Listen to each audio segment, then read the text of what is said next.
Well now, folks, gather up close to the fire, 'cause tonight I got me a tale that still makes the hair stand up on these old arms even after all these years. This here's a story from back when my young'uns were still small enough to fit in my lap, and Eleanor, Lord bless her, was still humming them old hymns while she mended socks by candlelight. It was deep into November, the kind of cold that creeps into your bones and just sets up house there. We'd had ourselves a good harvest that year, praise be, and the cellar was fixed up right with squash and taters and jars of Eleanor's pickled beans lined up neat as soldiers. The corn was shooked, the hogs were fattened, and I recall thinking to myself, "Silas, old boy, you got nothing to fret over this winter." Ha! Reckon the Lord does love to humble a man just when he gets to feeling too comfortable. Our cabin sat about 2 miles off the main trail, tucked back near a stand of hickory trees that Elias, my own grandfather, rest his soul, always said marked the edge of civilized land. Past them hickories, he'd say, was just wilderness and whatever wandered in it. I used to think he was just spinning yarns to keep me from running off too far as a boy. Took me near 40 years to understand he weren't entirely joking. Now, on the night I'm fixin' to tell you about, the wind was howling something fierce, rattling the shutters like it had a personal grudge against our home. My son, he weren't but 8 years old then, though I reckon he weren't asleep, just listening to the storm the way boys do, half scared and half thrilled by it. My daughter, she was younger still, curled up next to her mama near the hearth, fast asleep with her thumb near her mouth. I remember sitting by the fire mending a harness strap, the leather stiff from the cold, and Eleanor was doing her needlework, though her eyes kept drifting to the window like she was watching for something. Woman always did have a sense about things before they happened, called it her feeling in the bones, and I learned real quick in our marriage not to dismiss it. "Silas," she says to me, real quiet-like, "you hear that?" I set down my work and listened. Weren't nothing but wind, far as I could tell. Told her so. She just nodded slow, but she didn't go back to her stitching. She kept staring at that door like it might up and do something on its own.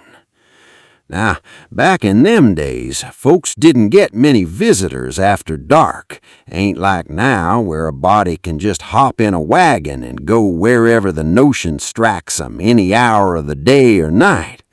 Once the sun went down and the trail got dark, decent folks stayed put. Only reason a man'd be out traveling come midnight in a storm like that was if he was running from something, running to something, or plumb lost his sense. So you can imagine, folks, the kind of chill that ran through me, colder than that November wind, when I heard it. 3 knocks, slow, deliberate. Not the frantic pounding of a man in trouble, nor the timid tap of a lost traveler. No, these here knocks come even and steady, like whoever stood on the other side of that door had all the time in the world, and weren't in no particular hurry despite the storm raging around him. Eleanor's needle stopped moving. My son, from the back room, I heard the creak of his bed as he sat up. Even my daughter stirred in her sleep, like her little body sensed something her mind couldn't yet understand. I set down that harness strap slow, and I looked to Eleanor. She looked back at me, and in her eyes I seen something I hadn't seen since we first come out west together. Pure, unguarded fear. "Don't you go answering that, Silas," she whispered. "Now, I want you to understand something about frontier living, about the way a man's raised out here. You don't leave a soul out in the storm like that, not without at least looking.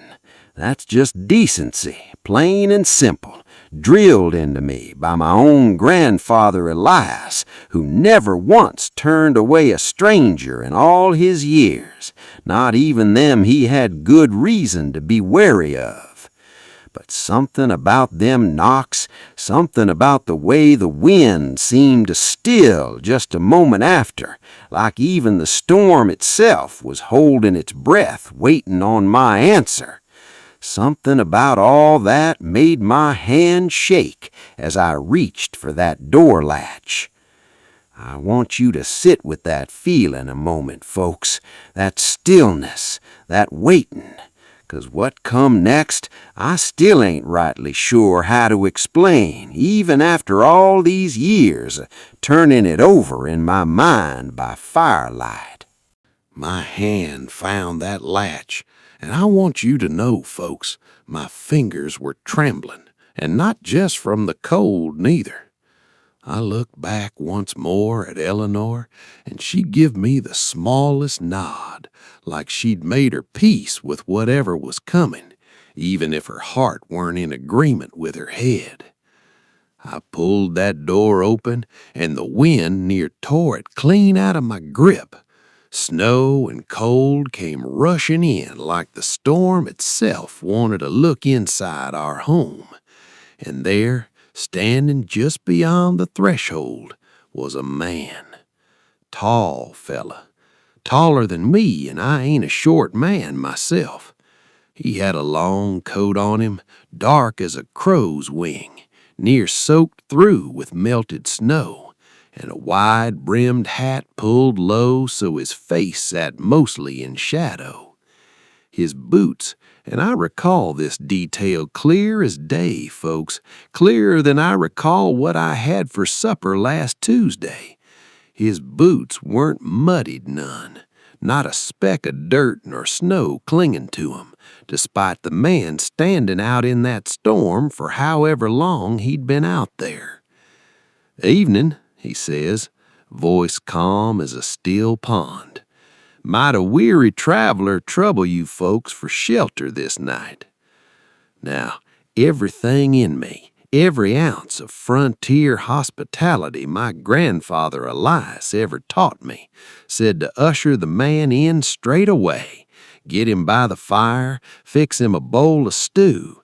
That's just the way of things out here. A stranger in a storm is a stranger in need, plain and simple, and you don't turn away need. But something held me back, something in the pit of my stomach twisting up tighter than a fence wire in deep winter.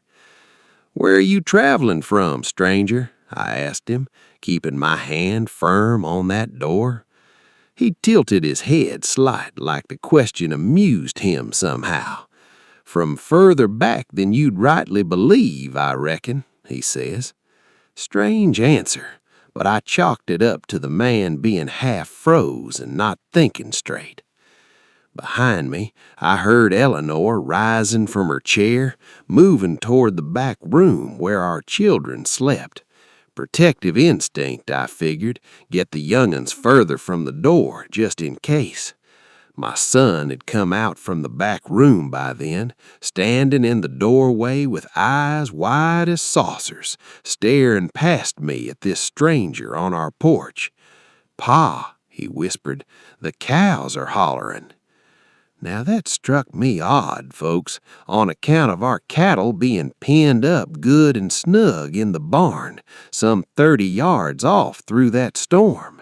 Weren't no way my boy could rightly hear 'em over that howling wind, and yet I found myself straining my own ears, and sure enough, faint as a whisper, but there all the same, I heard it.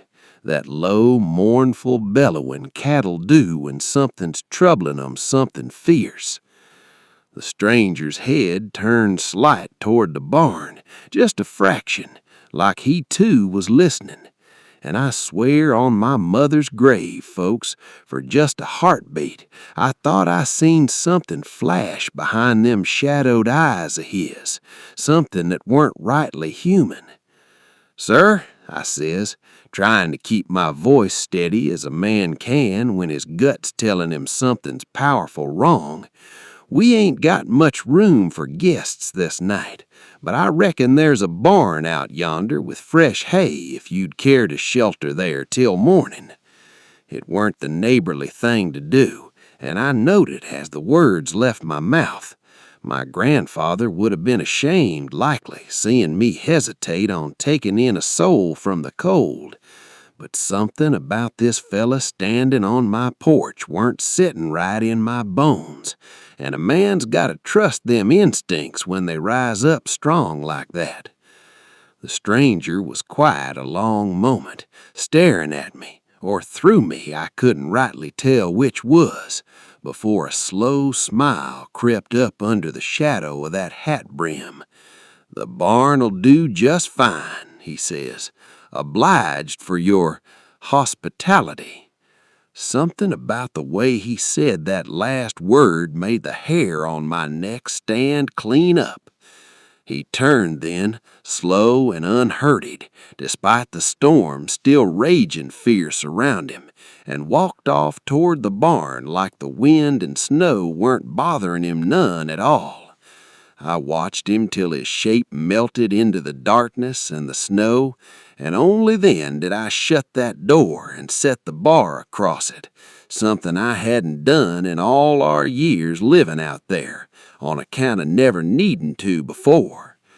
Eleanor come up beside me, her hand finding mine in the dim firelight. "Silas," she whispered, "something ain't right about that man."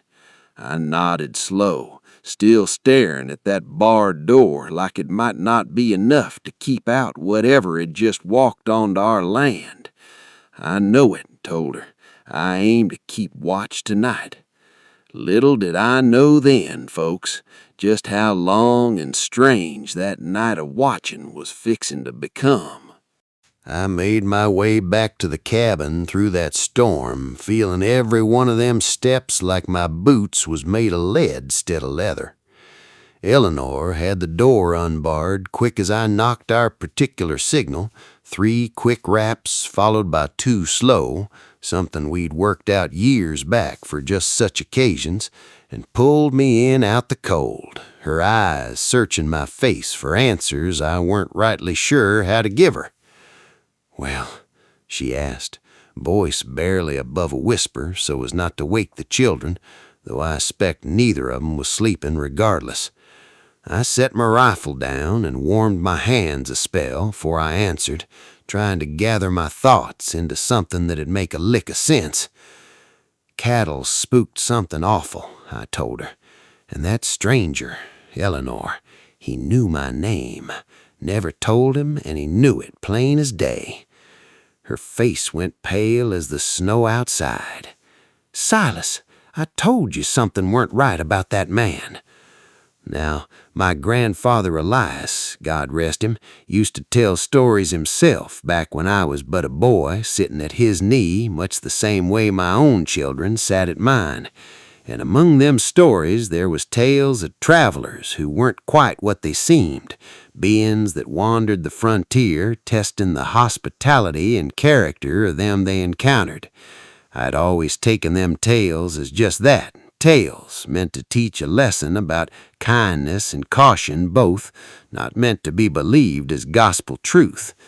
But sitting there that night, with them cattle still hollering faint in the distance, and Eleanor's hand trembling in mine, I found myself wondering if perhaps my grandfather's stories held more truth in 'em than I'd ever credited. "He said something else," I told Eleanor. "Said we was going to have ourselves an illuminating conversation 'fore this night was through." My son, and I hadn't realized he'd crept up close enough to hear us talking, spoke up sudden from the shadows near the hearth. "Pa, is he gonna hurt us?" Now, a father's got a peculiar burden, folks, when it comes to fear. You're allowed to feel it, same as any man, but you ain't rightly allowed to show it, not when your children's eyes are on you, looking for some manner of steadiness in a world gone sideways.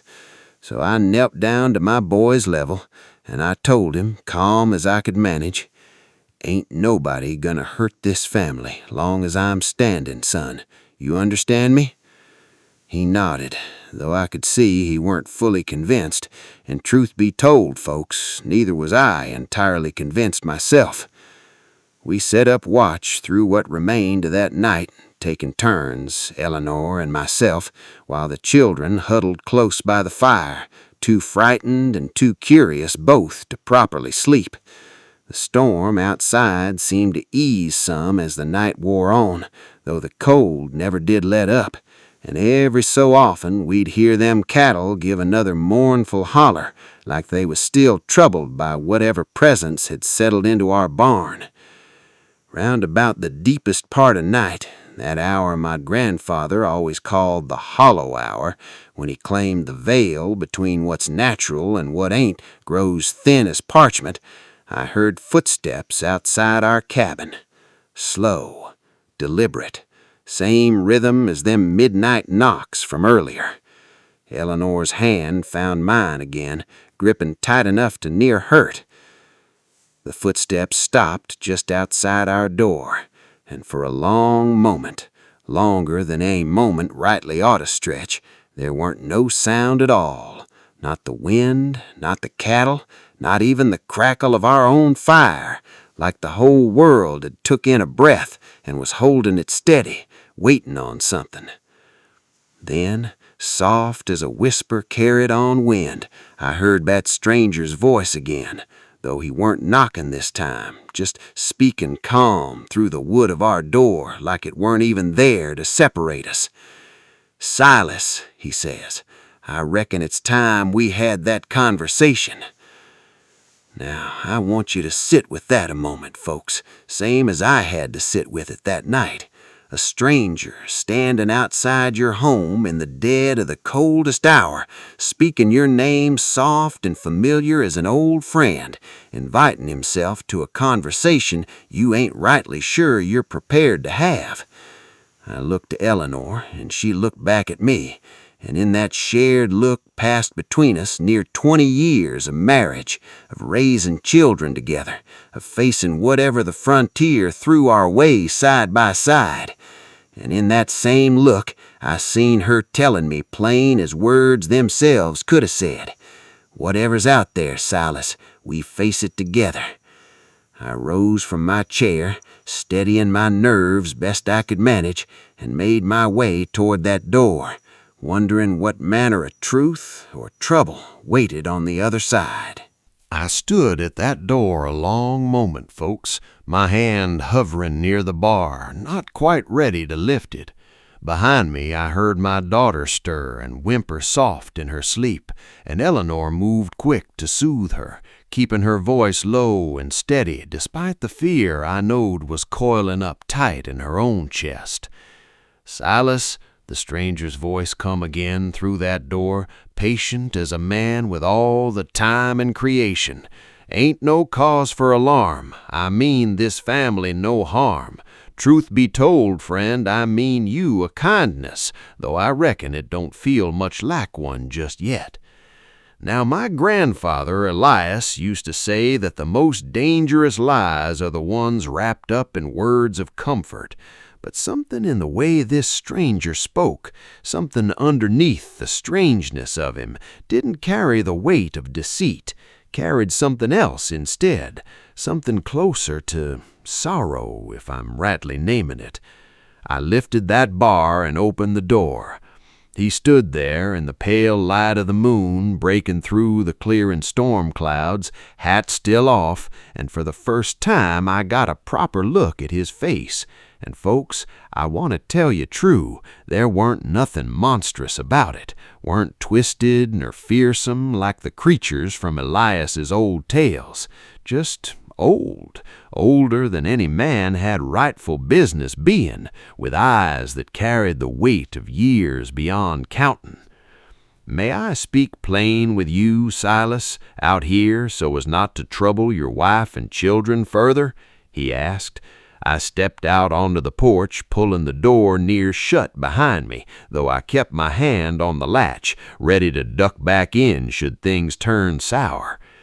I ain't what your fears have likely conjured me to be, he began. I ain't come to harm you nor yours. I've walked these lands a long while, Silas, longer, I reckon, than you'd credit if I told you plain. And in my walking, I've come to learn something about the nature of hospitality and the nature of fear, and how them two tangle up together in the hearts of good folk. Why'd you come knocking at my door this night? I asked him. Why my family? He was quiet a moment, staring out at the clearing storm like he was gathering his thoughts from somewhere far off. Your grandfather, Elias, he showed kindness to a traveler once, many years past, on a night not unlike this one, a kindness that weren't forgotten, Silas, even after all this time. Now that struck me square in the chest, folks, on account of my grandfather passing near 15 years 'fore that very night, and here was this stranger speaking of him like they'd crossed paths personal. You knew my grandfather? I asked, voice quiet with something between disbelief and a strange aching hope. I knew him, the stranger confirmed, a good man, showed me shelter on a night when the storm was fixin' to take more from me than just warmth. I've made it my particular business since then to look in on his kin now and again, to see how the kindness he showed rippled forward through his family. I stood there, folks, trying to make sense of what I was hearing, trying to square this strange explanation against the fear that had gripped our household all night long. Them cattle, I said, why did they take on so fierce around you? A faint, almost sad smile crossed his weathered face. Animals sense what men have forgotten to sense, Silas. They know something ain't quite ordinary about me, same as your own boy sensed their distress from clear inside the cabin. Ain't malice they're feeling, just unfamiliarity, the way any creature startles at something beyond its understanding. I thought on Eleanor's words from earlier, her feeling in the bones, and wondered if perhaps she'd sensed the same thing our cattle had, some instinct older and deeper than reason, recognizing something beyond the ordinary standing on our porch. What is it you are, then? I asked him plain, figuring a direct question deserved a direct answer. He considered that a long moment, looking out at the last of the storm clouds parting overhead, revealing a scatter of stars I hadn't seen in near a week on account of the weather. I reckon, he said slow, I'm simply a traveler, Silas, one who's walked longer and further than most, and who's learned in all that walking just how precious and rare true kindness is among folk. Your grandfather showed me such kindness once, and I've come tonight simply to remind you, and through you your children, that such kindness, once given, echoes forward through generations in ways we don't always rightly see. Now, I want you to sit with that a moment, folks, same as I had to, standing there on that porch in the cold, staring at a stranger whose true nature I still weren't entirely certain of, yet whose words carried a weight and truth that settled something deep in my chest. There's something more I aim to show you, Silas, if you'll permit me just a while longer of your time this night. Now, folks, I want you to understand. Standing out there on that porch, cold seeping clean through my boots, I had every reason in the world to usher that stranger on his way and bar my door for good. but something in his manner, something in them tired old eyes of his made me want to hear him through. "What is it you aim to show me?" I asked. He reached into that long, dark coat of his, slow and careful so as not to startle me, and drew out something small wrapped in cloth. He unfolded it gentle, and there, resting in his palm, was an old pocket watch, silver but tarnished with age, the kind of piece a man might carry 3 generations and still treasure. "You recognize this, Silas?" I leaned in close, squinting in the pale moonlight, and felt my breath catch clean in my chest. I did recognize it, recognized it plain as my own hand. It was my grandfather Elias's watch, the very one we'd buried with him nigh on 15 years past, on account of it being his most treasured possession, and Eleanor's own suggestion that a man ought to carry into the next life what mattered most to him in this one. "That can't be," I whispered. "We buried that watch with him." "Your grandfather gave me this watch," the stranger said, "on the very night I spoke of. Told me a man ought to have something to measure the hours by, especially when he's lost and far from home. I carried it a long while, Silas, as a reminder of that kindness. I return it now, not as proof of anything beyond what I've already told you, but as a gift. Something for you to pass to your own son when the time comes, so the story of your great-grandfather's kindness might carry forward proper." He placed that watch gentle into my hands, and I stood there, feeling the weight of it, the cold metal warm and slow against my palm, my mind racing with questions I weren't sure I had the right to ask, nor he the obligation to answer. "Why now?" I asked him. "Why come all this way after all these years to return something so small?" The stranger looked out toward the horizon, where the first hinted dawn was starting to soften the black of night into deep bruised blue. "Because winters grow harder, Silas, and hearts grow more guarded as the years pass. Your children will face a world that tempts them toward suspicion stead of kindness, toward closing doors stead of opening them.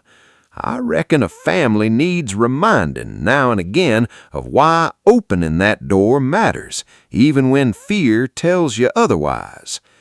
I thought of my son standing in the shadows earlier, asking if the stranger meant us harm. Thought of my daughter, sleeping soft despite the fear thick in our home. Thought of Eleanor's steady hand in mine, her trust in me even as her own instincts screamed caution. My grandfather always said kindness costs a man in the moment but pays back tenfold down the years. The stranger smiled, genuine and warm despite the strange weight of the night. Wise words, Silas, wiser perhaps than even your grandfather himself fully understood when he first spoke 'em. He straightened then, pulling that wide-brimmed hat back low over his eyes, and I sensed somehow that our conversation was drawing to its close. "I'll trouble your family no further this night. Your cattle will settle once I've gone, and come morning you'll find no trace of my passing except what you're holding in your hand right now." "Wait," I said, sudden urgency rising in my chest. "Will I see you again?" He paused at the edge of the porch, looking back at me with them old weathered eyes. "Perhaps, Silas. Perhaps in your son's time, or his son's time after him.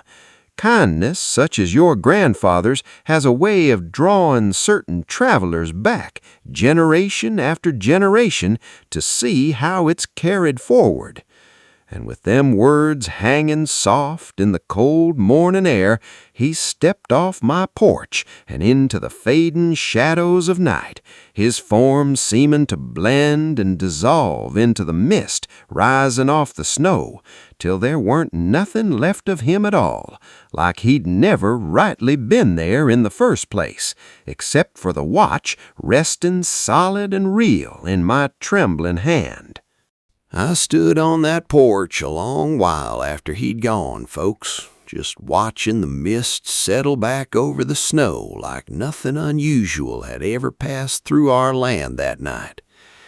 The cold was still biting, but somehow it didn't feel quite so sharp no more, not with that old watch resting warm in my palm.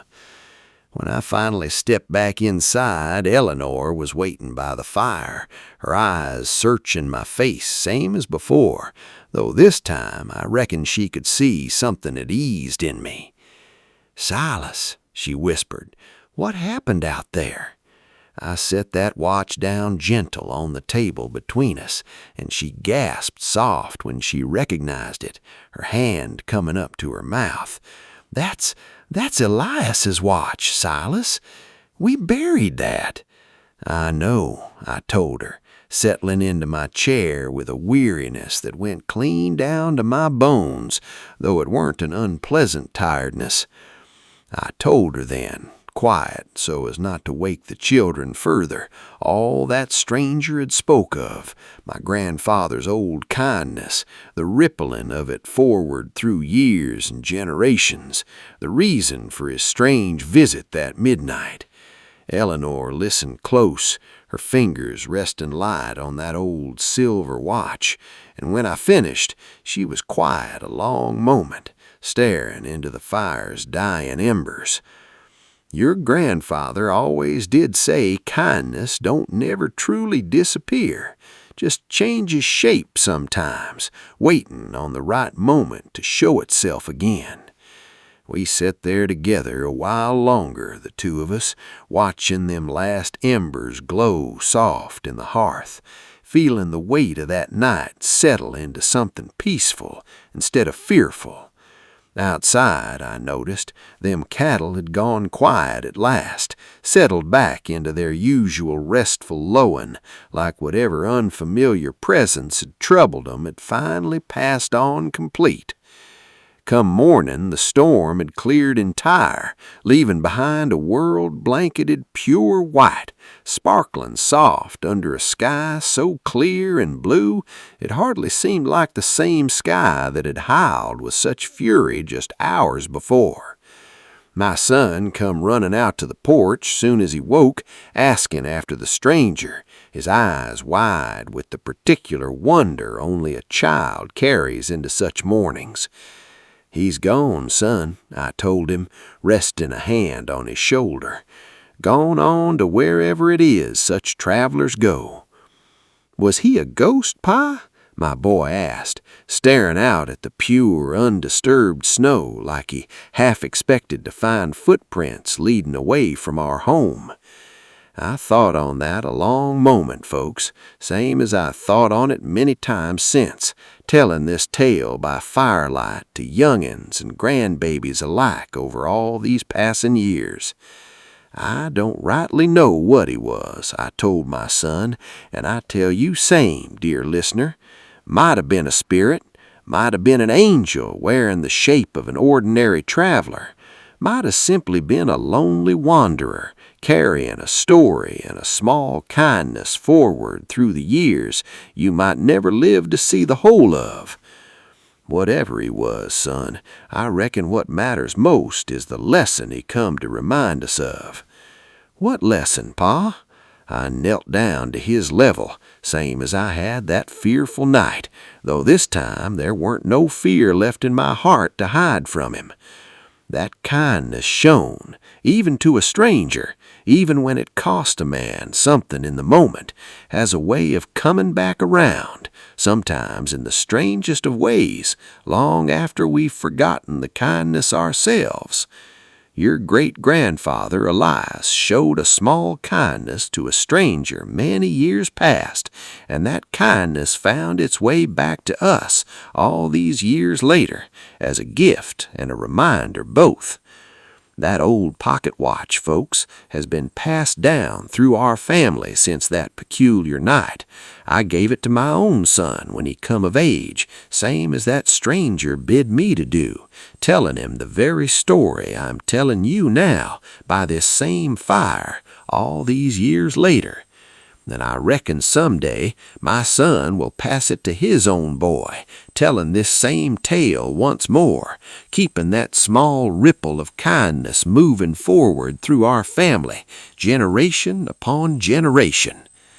Eleanor and I never did speak of that night to many folks outside of our own family, on account of not wanting to be taken for touched in the head, telling tales of strange travelers and impossible watches.